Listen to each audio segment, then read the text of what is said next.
Causes of failure in hip arthroplasty. 1960, Chanley started using his design of total hip arthroplasty.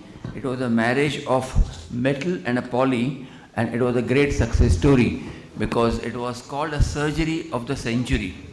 But that honeymoon eventually stopped within next 10 to 12 years when people started getting conditions like this with a poly worn out and poly broken and a bone damage. We realized that it was osteolysis or particle disease which caused the entire hip and the bone to become weak, loose and eventually fail. So a lot of things started coming, non-cemented options were there, then different type of ceramic, non-ceramic options were there. And today if you see, we have got a plethora of hips at our disposal. We get different types of hip which can fix in different way, cemented, non-cemented, porous coated, fully porous coated, HA coated, and different type of ceramic, non-ceramic options. Now, in spite of all these things, the hips still keep on failing. And if you find out what are the common causes why the THR fails,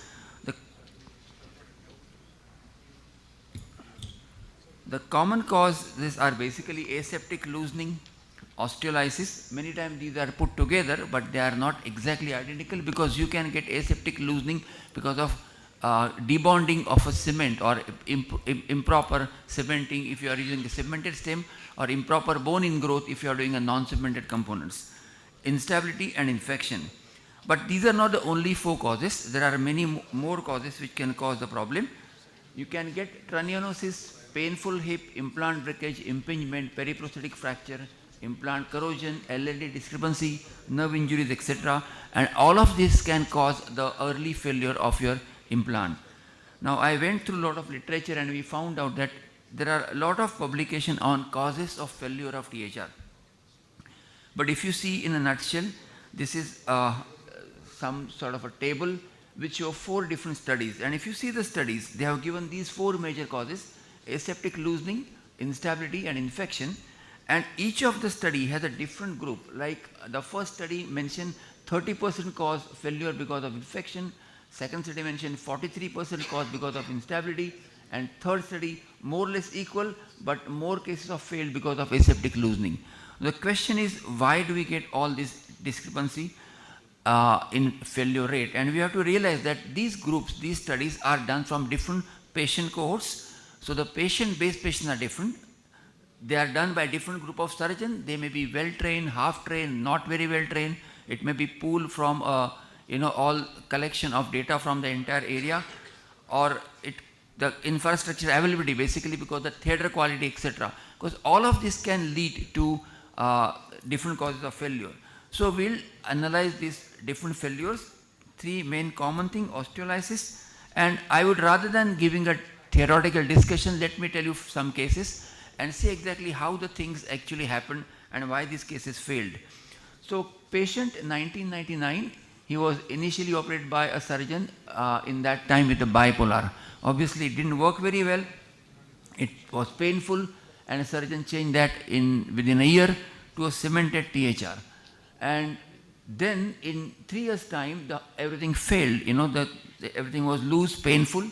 The question is, why did this fail? And if you can analyze these cases, this is a immediate post-op X-ray of that patient done by the surgeon. If you see, that is the size of an acetabulum, and he has used this size of a cup, which is a cemented cup. The amount of cement which was there is very unequally distributed. So it was a very poorly cemented cup and no cement almost medially. And it was a large head compared to the size of a cup, which caused more osteolysis and wear. And if you can see, on a femoral side, there is a very improper cementing. There is no cement on the lateral aspect, and this can eventually lead to debonding. It can eventually lead to bottoming of the cup, and all these things can cause within 3 years a massive wear, massive loss, and a failure of a hip joint. So many times we can actually predict whether this particular hip will last long or will it fail early by analyzing certain parameters in our post-op X-rays.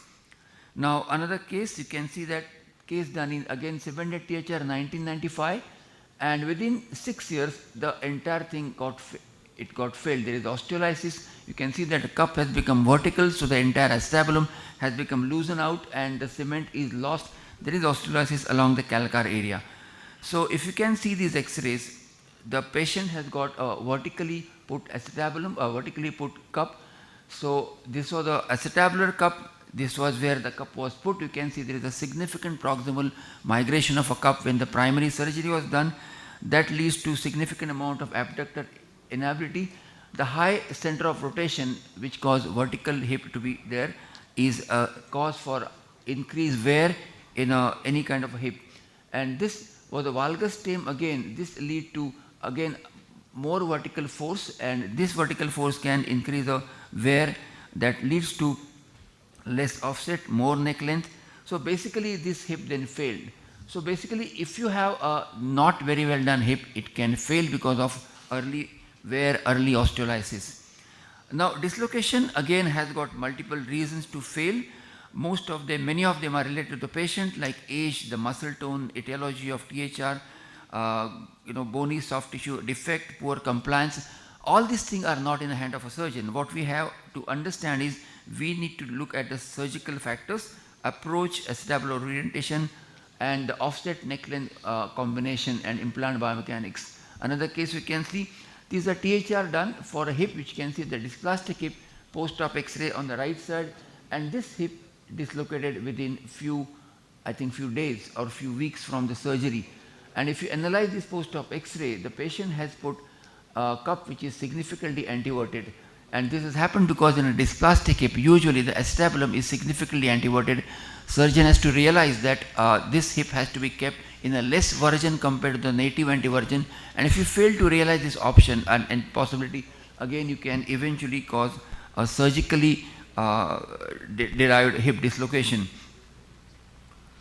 Another case, again bilateral significant arthritis, again bilateral THR was done in one stage by a surgeon. And you can see within post-op period this hip dislocated.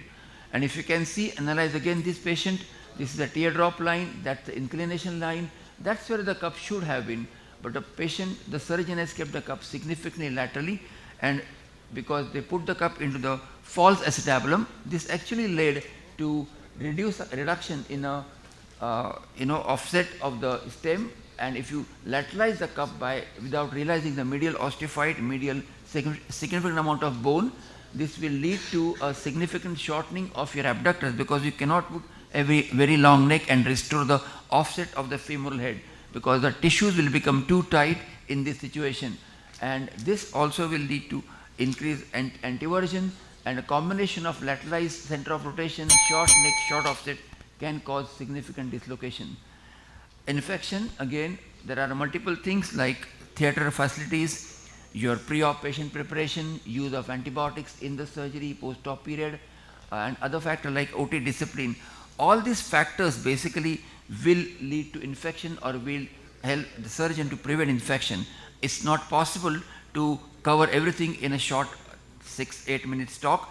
So in summary, many causes of hip arthroplasty for failure are preventable. The surgeon needs to be trained well. That is very important in our country. And it is always better to do a procedure which is comfortable, you are comfortable with, rather than trying to explore newer avenues like a newer approaches. It is easy to do an approach which you are comfortable with, use an implant which you are comfortable with, rather than using newer and newer things. So the risk of the failure will be much less. Thank you.